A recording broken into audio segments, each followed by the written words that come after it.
Did you know that 70% of Americans with disabilities are not working? That's about 10 million potential taxpayers, according to the Kessler Foundation.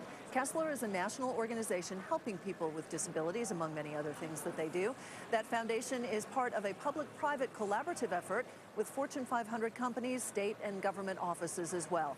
Walgreens is one of those partnering. It employs more than 1,000 individuals with disabilities at its distribution centers, or about 10% of its supply chain workforce. The company also offers training and hiring at retail store levels with its Retail Employees with Disabilities initiative.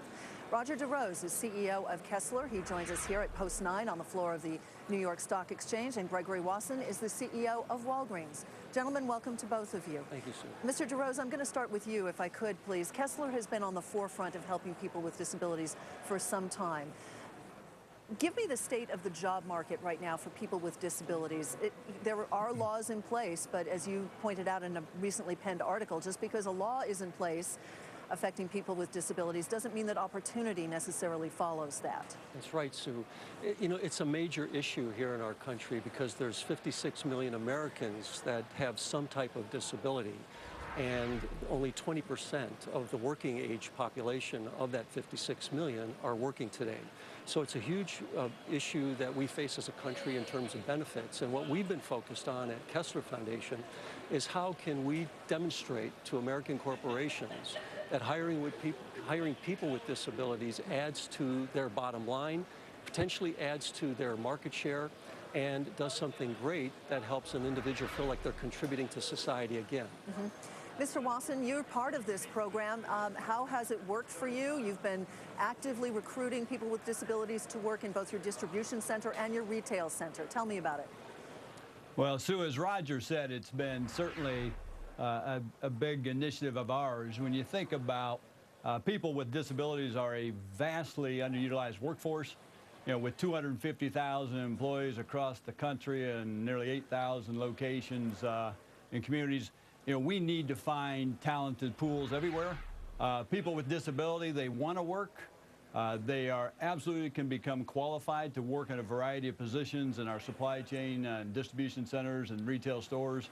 And they really have a deep down desire to do the best job they can. So we have employed people with disabilities in our distribution centers. Nearly 10% of the folks that we hire or employ in our supply chain are people with a disability, and we're moving that initiative into our retail stores. With our 8,000 locations, we should be able to really move the needle in a big way and hire from a really talented workplace.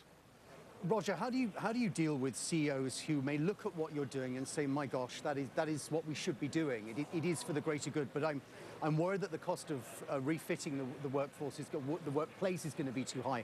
I'm worried that my insurance costs are going to be higher potentially as a result of having people with disabilities. And I'm worried that actually my HR system isn't strong enough to support a more complicated workforce, or a workforce that may have kind of unique tensions inevitably as a result of what you're trying to do. And these are all real issues that every CEO, I think, faces. And when you look at, for example, Walgreens, or you look at what we did at Lowe's with working with them to hire people into their distribution center, or now OfficeMax, fear is the #1 issue that they face in terms of addressing some of these myths that exist in the marketplace.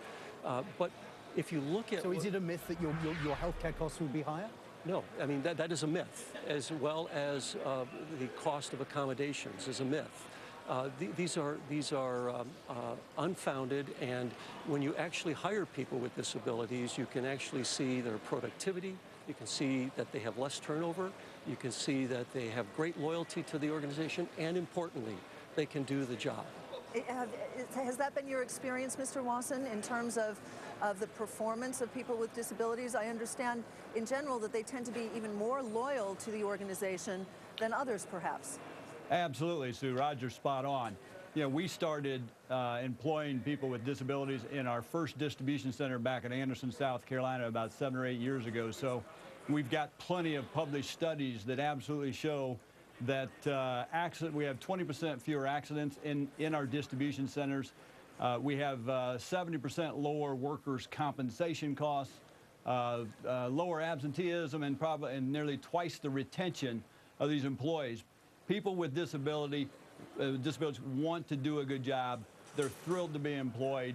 And we have, and this was not charity for us. This is about making sure we have the same standards for people with disabilities as well as typically abled people. And actually, the entire work environment has improved. These distribution centers, we have one in Windsor, Connecticut as well. Both of them employ greater than nearly 40% of the workforce are people with disabilities, and they're 20% more efficient than our older generation distribution centers. Oh, that's a great place to leave it, gentlemen. Thank you very much. You're doing some good work. Appreciate it very much. Thank you. When it comes to retirement,